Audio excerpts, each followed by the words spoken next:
Vamos começar o tema. Bem-vindos, bem-vindas todos. Vamos lá.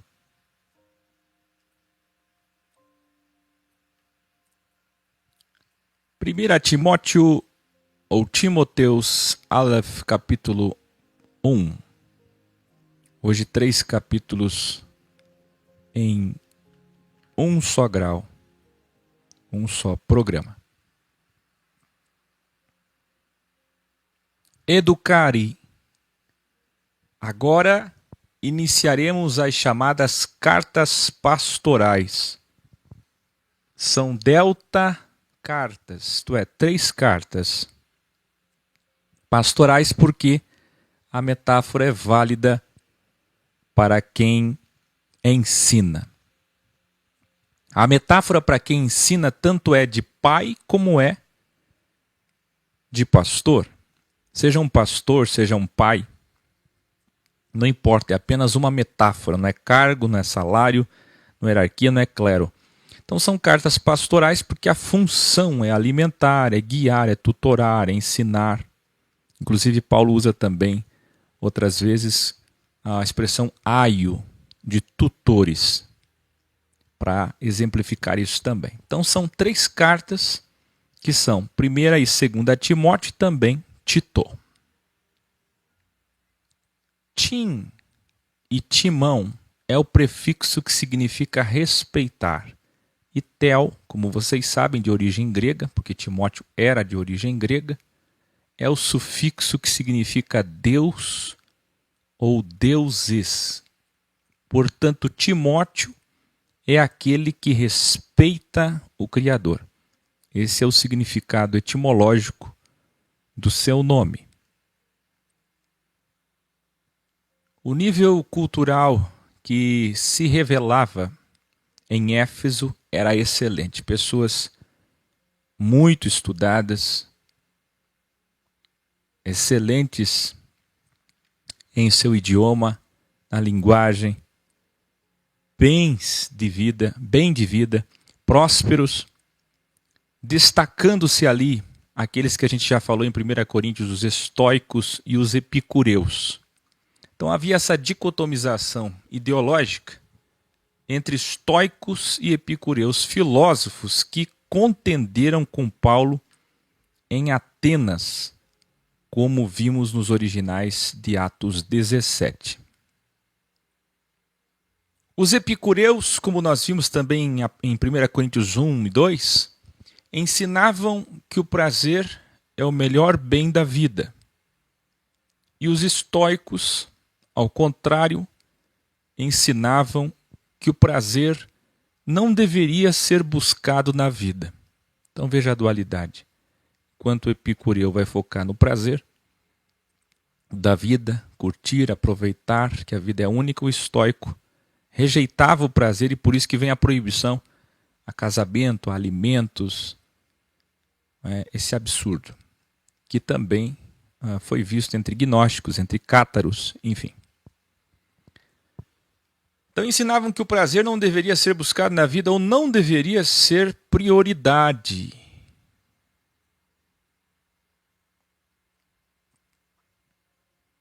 Então vamos lá. Zenão de Cítio é o fundador dessa última seita filosófica. Ele aconselhava os seus discípulos a dominarem sua carne. Eu queria que você escrevesse aí, Zenão de Cítio é o pastor da época, o padre da época, da igreja, entre aspas, estoica, aonde ele proibia seus membros, seus fiéis, seus discípulos, seus seguidores, de serem buscadores de prazer, mas que dominassem seus sentimentos para resistirem às vontades da carne em nome da religião filosófica ou daquele viés, daquela ideologia. Estão entendendo? Então veja, essa falsa humildade, que nós vimos em Colossenses 2,18 também, que Paulo combate dizendo, aqueles que dizem não toques, não proves, não manuseis, não faça isso, é pecado, isso aqui também não pode, isso aqui não pode, não pode, não pode, não pode, não pode. Aparentemente parece que é santo, aparentemente parece que é exercício de piedade, religiosidade, mas não tem valor nenhum para refrear aquilo que Deus vê, que são os desejos. Ninguém pode frear o que realmente é pecado para Deus, que é o desejo. Paulo estranhou o tamanho da escola de Jesus na cidade por ser tão pequena em relação ao sistema religioso. Nós vimos isso em Atos 19, versículo 1, quando ele chegou lá e disse assim, puxa, mas só vocês? Na tua Bíblia está escrito alguns discípulos, ou seja, pouquíssimos discípulos ele encontrou na escola de Jesus em Éfeso. Ele não encontrou membros, ele não encontrou prosélito, ele encontrou discípulos, que significa alunos, por isso que é escola. 1 Timóteo foi escrito na Macedônia, talvez em Filipos, cerca de 64 depois de Cristo, durante o intervalo entre o primeiro e o segundo aprisionamento de Paulo em Roma, e, portanto, é uma das últimas cartas pré-micro-apocalipse, isto é, que antecedeu o micro-apocalipse dos Zelotes, 66 depois de Cristo, culminando na invasão romana e destruição de Jerusalém em 70 depois de Cristo. Se você não sabe o que é micro ou macro-apocalipse, procure por este videograu. Vocês entenderam que esta carta aqui, como a segunda e a carta a Tito, as cartas pastorais aos mestres, aos professores, são cartas aos professores. Elas são as últimas cartas de Paulo antes da morte dele. Entenderam isso? Paulo inicia. Vamos começar mais um grau de evolução, mais um degrau.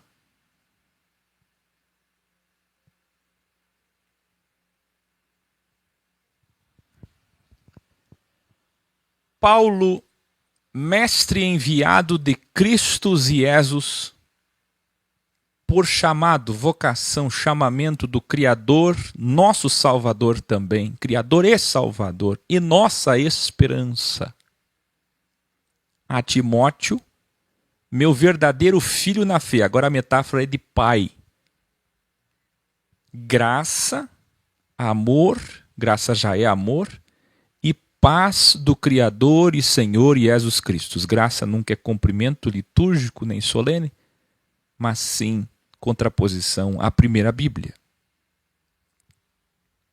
Quando eu parti para a Macedônia, pedi que permanecesse em Éfeso para refutar certas pessoas que ensinavam dogmas falsos, doutrinas, preceitos, e que refutasse também os que acreditavam em histórias inventadas ou histórias pelos judeus místicos extraídas do Talmud. Presta atenção, que eles contavam muitas vezes dos ancestrais histórias miraculosas, fantasiosas, ou os mitos e lendas pagãs, que muitos gnósticos ou pagãos contavam também, mas principalmente os judeus legalistas. E você vai ver no contexto que o foco aqui são os bíblias, que se orgulham de sua raça. Nós vimos isso desde o grau 146, Jesus combatendo isso. Sua origem social, seu sobrenome, suas linhagens ancestrais, julgando serem salvos por serem judeus. É o ego dos judeus, o ego da sua família, da sua tribo. Eu sou de tal tribo, eu sou judeu, eu sou de família rica, eu sou. este ego, por serem filhos da promessa e de Abraão, coisa que Paulo refutou muito na carta aos Romanos. Pois tudo isso é contrário à graça, que é a salvação através da fé e não de origem familiar ou racial. Revelare. Na sua Bíblia você encontra várias vezes o termo genealogias, quem lembra?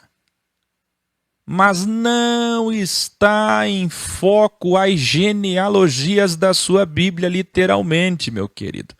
Paulo não está discutindo aqui genealogias. Que pobreza de visão. Quase todo cristão acha que Paulo está proibindo fazer discussão sobre genealogias.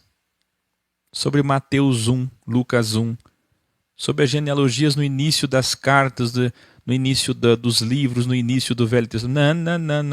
Não. O que ele está falando é de ancestrais, como você acabou de ver na Bíblia Original Codex. O que ele está falando é sobre o ego dos bíblias legalistas em serem privilegistas, exclusivistas, proselitistas, julgando os mais pobres, julgando os que não são judeus, julgando os que não são da mesma cor, julgando os que não são da mesma família, da mesma tribo, com soberba por serem de uma família importante, ou o tratamento diferenciado pela posição social ou status religioso, como se a salvação viesse do DNA físico. A salvação vem do DNA imaterial, metafísico, através do sangue material de Jesus Cristo. De modo que todo cristão é um judeu, um Yahudim. Todo cristão original, todo que tem o sangue de Jesus Cristo, é um verdadeiro judeu. Entendeu? Nós somos os verdadeiros judeus, todos os que têm Cristo.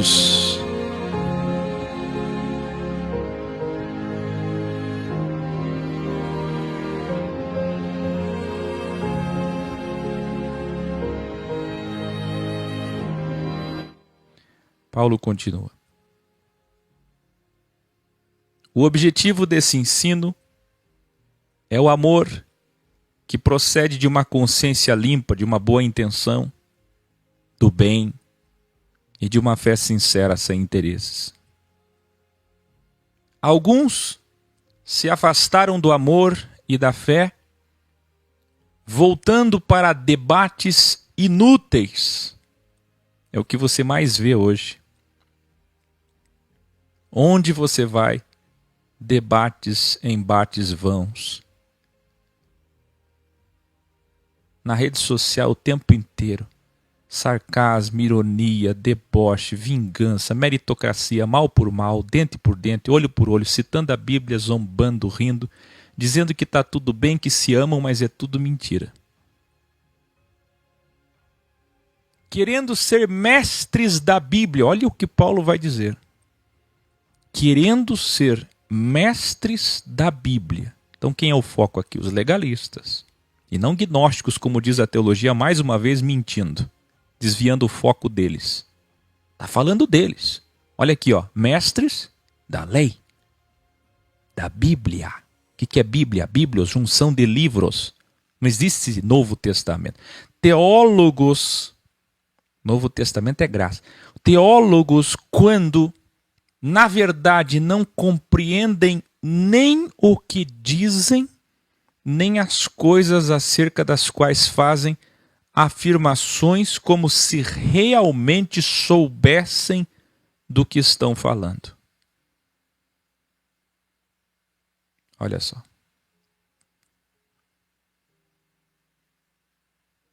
A Bíblia só é boa se alguém sabe vê-la e usá-la da forma adequada. Paulo falou isso em Romanos 2, Romanos 7, 8, 9 e 10. A Bíblia só é boa se alguém sabe vê-la. Tem que abrir a Bíblia da forma certa, senão você nunca vai entendê-la. Se você já abrir com intuito egoísta, com a visão religiosa, mística, privilegiada, você nunca vai entender ela. Então tem que usá-la da forma adequada, enxergá-la da forma adequada, respeitando a todos, com visão altruística.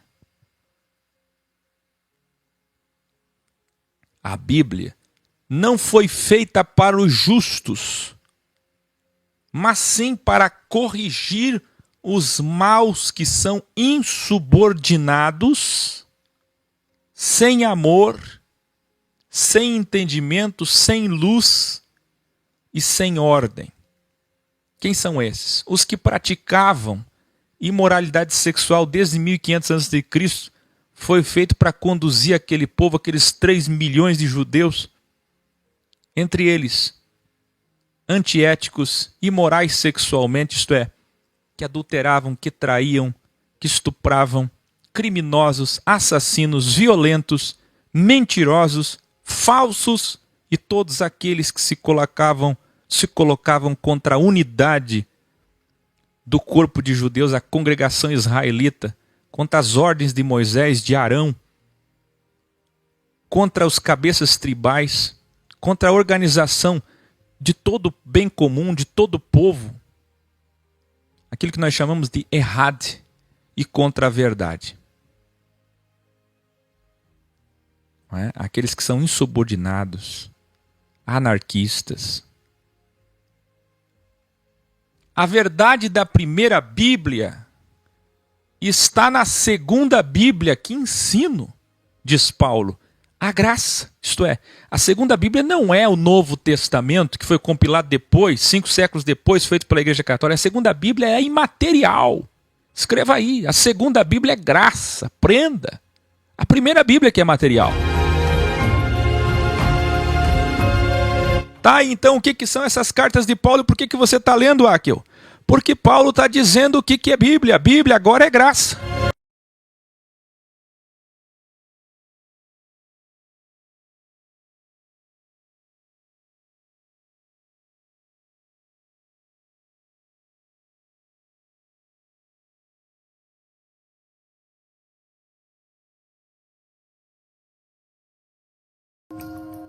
Por que é tão difícil?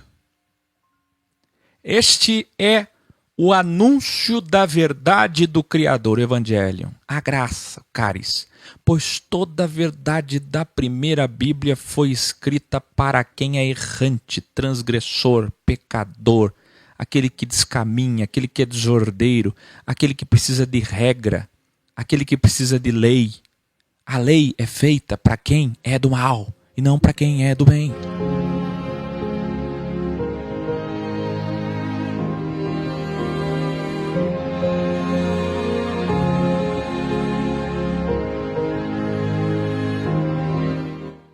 Pois é. Agradeço o privilégio de ter sido chamado pelo nosso Senhor Jesus Cristo, que me considerou preparado para esta missão. Mesmo tendo eu sido, no passado, blasfemador da verdade, rabino do sistema religioso, perseguidor violento dos cristãos, o Criador sabia que eu só fazia aquilo porque era a minha verdade relativa. Eu fazia aquilo por tolice, por ignorância, por desconhecimento da verdade absoluta. Contudo, a graça de nosso Senhor pagou minhas dívidas, consertou meus descaminhos, e agora vivo na fé e no amor de Cristo. O que escrevo agora é a verdade. 2 pontos. Cristo Jesus veio ao mundo para salvar os pecadores, dos quais eu sou o pior. Paulo se coloca abaixo. Ele vive o que prega, o que ensina. Ele sempre disse, para a unidade tem que se colocar abaixo dos outros e não acima dos outros. Aprenda uma coisa, só existe Deus, perfeição, santidade, se você cede e se coloca abaixo e não acima dos outros. Se coloque abaixo.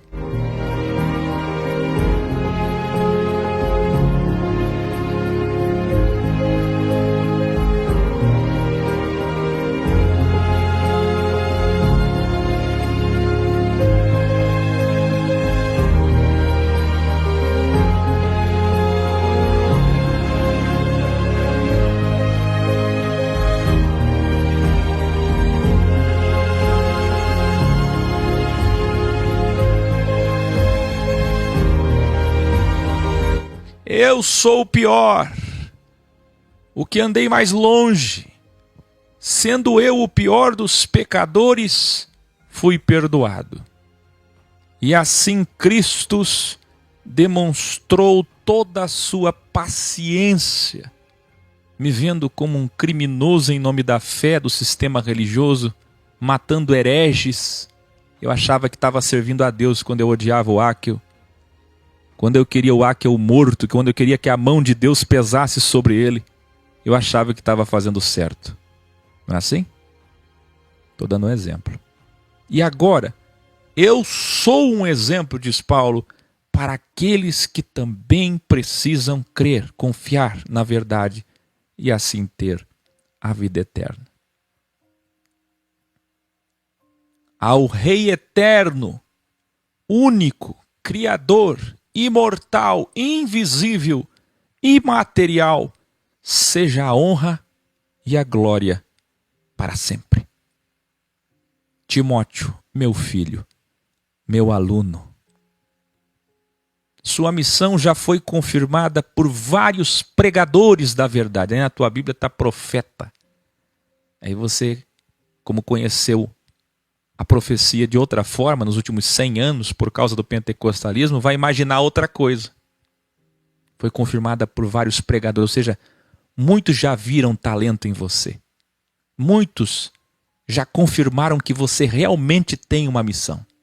Cumpra a sua missão. Seja um bom soldado, na sua Bíblia diz combate, tendo sempre a mesma fé. Seja constante, não oscile, tenha a palavra, o mesmo caráter que alguns não tiveram e por isso naufragaram na fé. Paulo usa a metáfora da embarcação. Himeneu e Alexandre, talvez esse Alexandre seja o latoeiro que nós vimos em Atos Macelerim, que era uma espécie de pastor, são exemplos de falsos mestres que naufragaram na fé, porque ensinaram mentiras. Ensinam mentiras até hoje. A estes, o meu desejo é que sofram no efeito Jó. Aí na tua Bíblia está pior, na tua Bíblia tem mais dualidade que aqui na original. Na tua Bíblia está dizendo assim, vou entregar para Satanás, que é o efeito Jó. Pois ao sofrerem o mal, quem sabe aprendam e parem de ensinar mentiras. Ou seja, é só quando alguém fica doente, quando tudo dá errado, quando perde. Quem não aprende por palavra, aprende por experiência. Quem não escuta mais vai ter que sofrer para aprender. Não queira sofrer.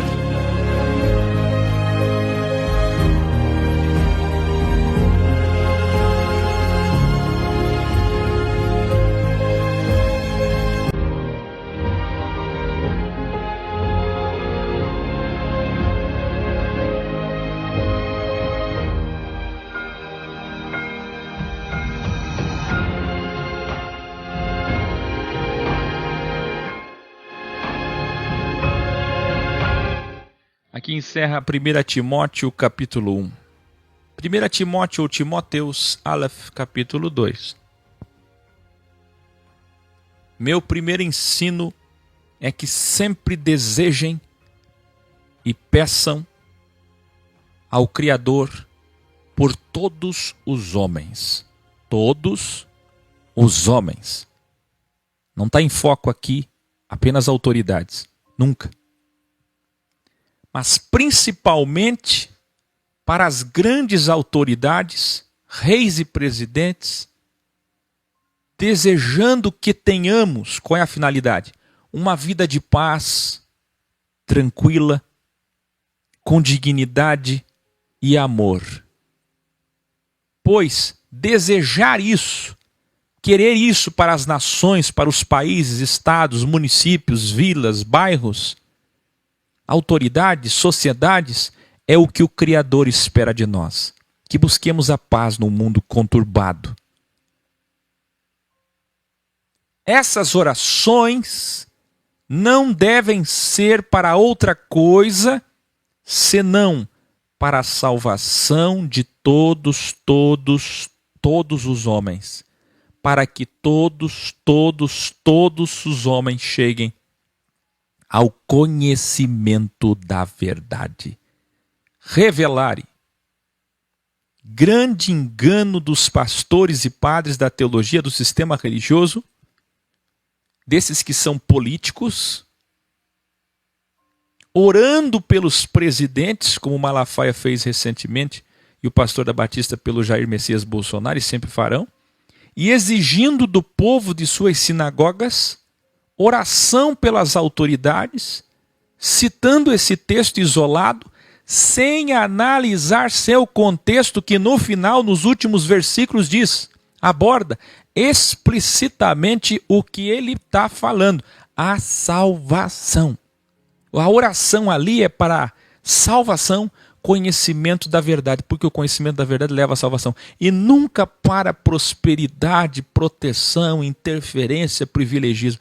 É para orar por todos os homens, pelas autoridades, desejando a paz, porque isso é agradável a Deus. Para quê? Para que o ID seja completado. A questão aqui é anunciar a graça a todo mundo. Não é isso que Paulo estava falando nos versículos anteriores? Que ele foi chamado para anunciar a graça a todas as nações? E não é o que ele vai falar agora, depois? Então, por favor, como distorcem. Como distorcem. Paulo continua. Pois todos os presidentes, autoridades e reis do mundo devem saber que só existe um Criador e mediador.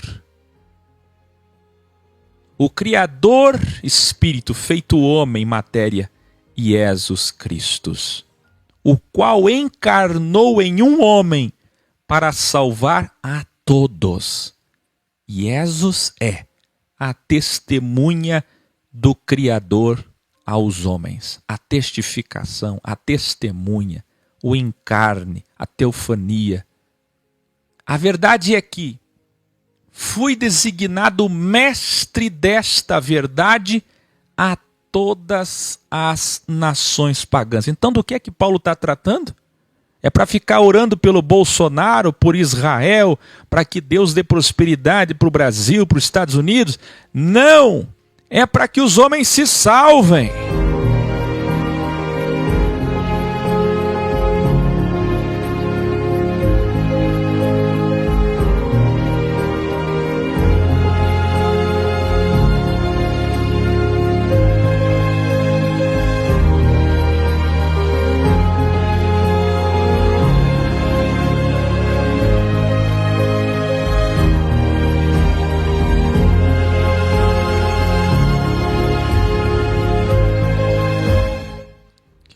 Não.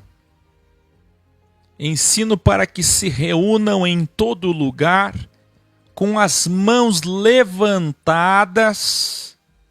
presta atenção, assim como faziam os sacerdotes no Velho Testamento, na lei, na primeira Bíblia, no Tanar, lavando suas mãos no rito de purificação com água benta, quando tinha bênção em elementos físicos, utensílios santos, no tempo da imperfeição, da transição. Hoje não!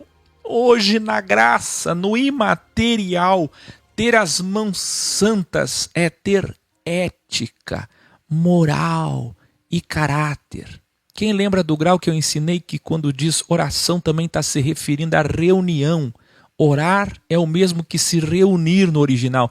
E reunindo e pedindo ao Criador, porque estão reunidos para quê? Para falar com o Criador, diante do Criador. Não são os filhos diante do Pai? Não são os alunos diante do grande mestre? E pedindo ao Criador que todos conheçam a verdade. E ele diz, sem ira e sem contenda, que é o que no original? Se reúnam sem ódio e sem debates, sem ego. Revelare. Por causa do mau entendimento desse versículo, milhares de sinagogas cristãs levantam as mãos em suas orações, em suas, entre aspas, erradas adorações, louvores, não entendendo o que realmente Paulo quer ensinar. É claro que os judeus oravam ajoelhados em postura de humildade, mas a posição mais utilizada era de pé. E essa prática sem liturgia, ritual ou mero costume era feita ainda em transição entre os cristãos originais até 70 depois de Cristo. Porém, o que Paulo está falando no texto e pedindo não é o exercício das mãos levantadas, como ritual, como solenidade, como oração, como fazem hoje, mas sim mãos puras, santas, lavadas com as águas espirituais. A mão está representando aqui a consciência, está representando aqui a boa intenção, sem ego e sem falsidade. Por isso que ele está dizendo, mãos sem ego, sem ódio, sem ira e sem contenda, entendeu?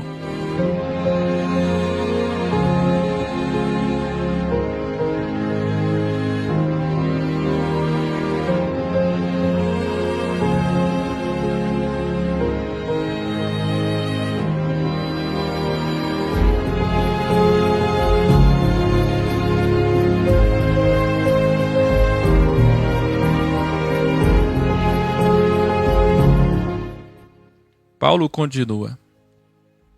Também ensino para que as mulheres se vistam com decência e discrição. Aqui começa o machismo. Isso aqui é texto original, o que eu estou lendo agora. Mas na tua Bíblia dá a entender que a mulher não pode. Engraçado que sempre as pessoas escolhem o que querem, né? Engraçado que as pessoas sempre escolhem o que querem. Felipe Marcos, está me ouvindo aí? Evolua, rapaz. Evolua. Tem um caminho bem maior do que isso aí. Que você está repetindo, que um monte de gente previsível repete isso aí. Não repete isso aí não, viu? Por favor. Queridos, queridas, alunos, alunas, professores, professoras. Escutem o que eu vou dizer. Olhe o original e compare com todas as Bíblias que você tiver. Também ensino para que as mulheres se vistam com decência e discrição. Por quê? Olha o original. Para que não sejam conhecidas pelos seus enfeites de cabelo, não sejam conhecidas pela sua beleza, não sejam conhecidas pelas suas joias, não sejam conhecidas pelos seus brincos, não sejam conhecidas pela sua maquiagem, não sejam conhecidas pelos seus vestidos caros. Quem esteve aqui? Esteve a Maria, ela é linda. Quem esteve aqui? Aquela senhora, aquela senhorita, aquela jovem. Olha os brincos dela, olha a roupa dela. Olha a marca, olha a maquiagem. Olha a beleza, olha os enfeites no cabelo. Você não pode ser conhecida por isso, mulher. Paulo está dizendo que você seja conhecida, que brilhe mais na sua vida. Pode usar joia, pode usar maquiagem, pode usar vestido, pode usar brinco, pode ser bela, pode ser linda, pode ter cabelo enfeitado, não tem problema. Mas que você não seja conhecida por isso, que esse não seja o brilho da sua vida, mas que você seja conhecida pelo caráter, pelo amor, pela caridade, pela ética, pela moral, pois isto sim é adorar ao Criador.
que lembrariam de você? A mulher da caridade, a mulher da ação social, a mulher de bem, trabalhadora, fiel, boa mãe, boa esposa, excelente mulher, digna de palavra, de honra? Ou será que você seria lembrada só pelo que você veste e pela tua beleza?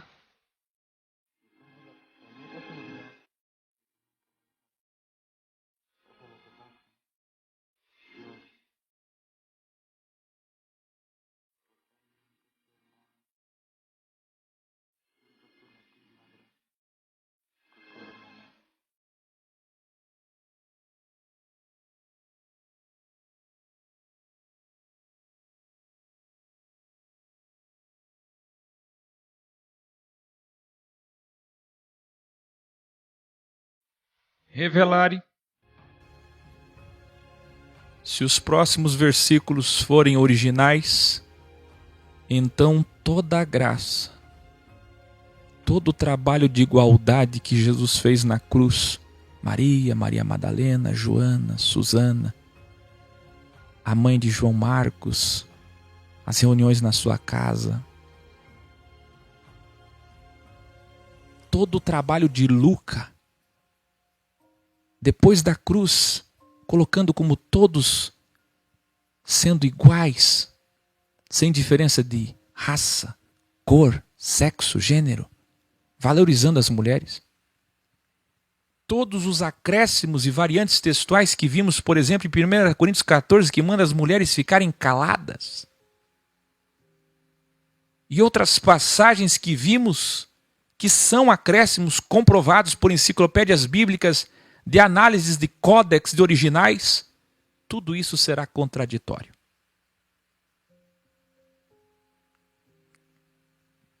Se isso for verdade, tudo isso será contraditório.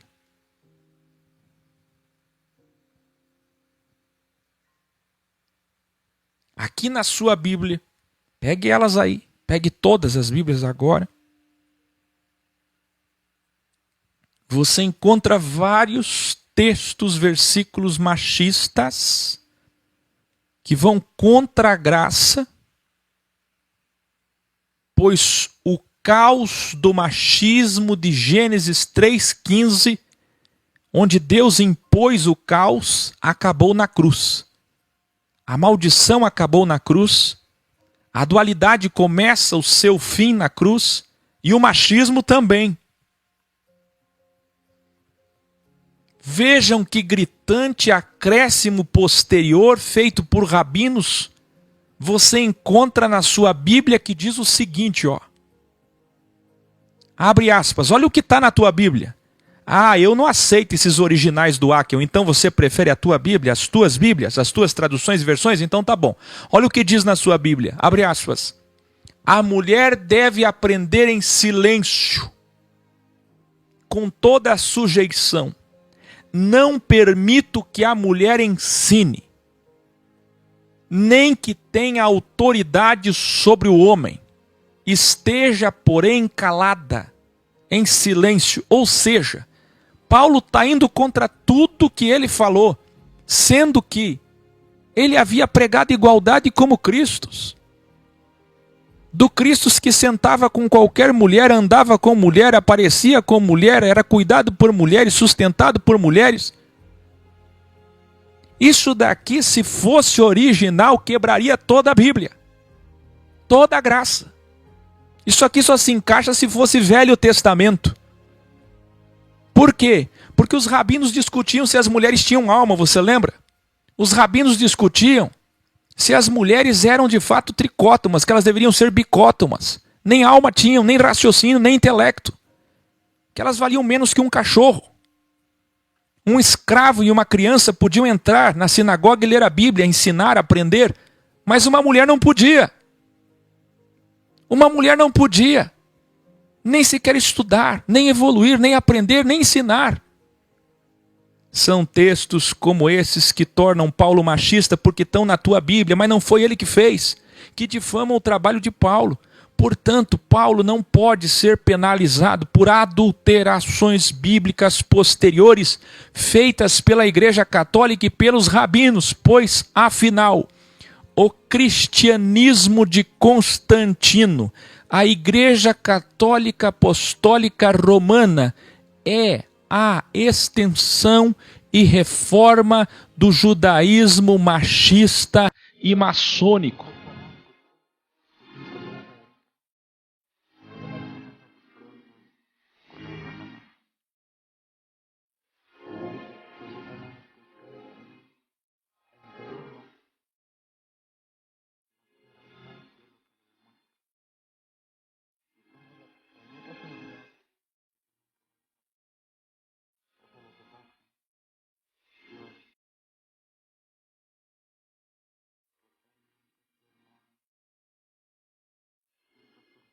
Quer ficar no catolicismo, no protestantismo? Vai ler o que Calvino e Lutero falaram das mulheres, machistas. Os pais da igreja evangélica são machistas. Eles disseram que esses textos são fiéis e que a mulher tem que ficar calada sim. Isso foi afirmado no século XVI. E reendossado no século XVIII. E reafirmado no século XX pelos pentecostais. Paulo continua. É verdade, agora original, o que os rabinos ensinam. Que Eva foi criada depois de Adão? Sim. E que ela foi enganada primeiro? Sim. E por isso está sobre ela a maldição? Não. E por isso estava sobre ela a maldição de Gênesis que nós vemos lá no capítulo 3, versículo 15 em diante. Eu coloquei entre parênteses porque a subdivisão de capítulos é bem posterior. É recente. Aí diz Paulo, estava, não está mais. Mas isso foi alterado na cruz. Cadê a graça? Se maldição ainda existe, como fica toda a carta aos Gálatas? Pois as mulheres podem ser salvas através da fé, do amor e da santidade, caráter, perfeição de Cristo. Ele está falando de perfeição, está falando de caráter. De Cristo, assim como também os homens. Porque agora não tem mais acepção, não tem divisão. A cruz uniu todos os gêneros. Para Deus não tem mais divisão, como ele falou aos romanos, como ele falou aos coríntios. Acabou. Então, esse texto na tua Bíblia está absolutamente adulterado. E aqui encerra 1 Timóteo capítulo 2. 1 Timóteo, ou Timoteus Aleph, capítulo 3. Ensino também que, se alguém deseja ser um professor, um mestre da graça, deseja uma nobre missão, função. Mas para isso, o professor da verdade precisa ter caráter, que é santidade, que é perfeição. O que ele tem que ser? 2 pontos. Equilibrado, responsável, elegante. Só pode ter uma esposa. Não pode ter poligamia. Aqui não está falando de segundo casamento, aqui está falando de poligamia, pelo amor de Deus. A não ser que o segundo casamento tenha sido por motivos fúteis, sem porneia, sem moixéia. Não deve ser apegado às bebidas alcoólicas. Não pode ser violento, temperamental, desequilibrado. E não pode ser avarento, materialista, ambicioso.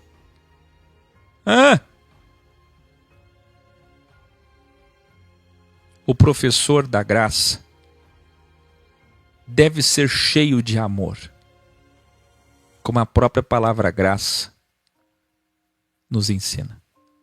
Pronto para socorrer seus alunos, que são como seus filhos. Sábio para ensinar. Ser respeitado por aqueles que o conhecem e ser da paz. Um pacificador, lutando pela unidade e nunca pela divisão. Ele deve cuidar muito bem de sua própria família.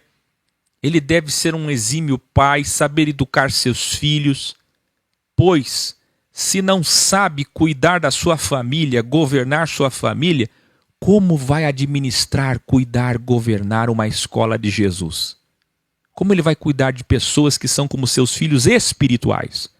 Se ele não cuida bem dos filhos materiais, como vai cuidar bem dos filhos espirituais?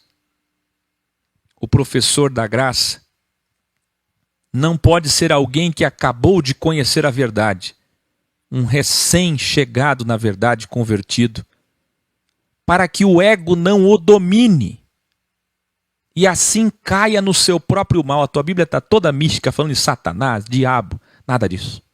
Ele deve ter experiência para saber lidar com seu ego. Ego. Os que não são cristãos, que o conhecem, devem respeitá-lo, porque o foco é anunciar a verdade para quem não conhece a verdade, não é? Então os pagãos têm que respeitar ele, para que não caia em descrédito e perca todo o sentido de ser professor. Vai anunciar o quê se você não tem crédito, se você não tem moral, não tem caráter? Tem que ter caráter, tem que ser um tem que ser um exemplo. Pois se os não cristãos, os pagãos, souberem de algo contra ele, do presente ou do passado, mas que seja algo grave, comprovado, poderão expor seus erros graves e com isto cairá moralmente diante de todos, e assim o nome de Cristo será difamado. Os que cuidam da ação social e da caridade, a tua Bíblia diz diáconos, mas nós vimos nos originais o que é isso, em Atos 6, Atos 7.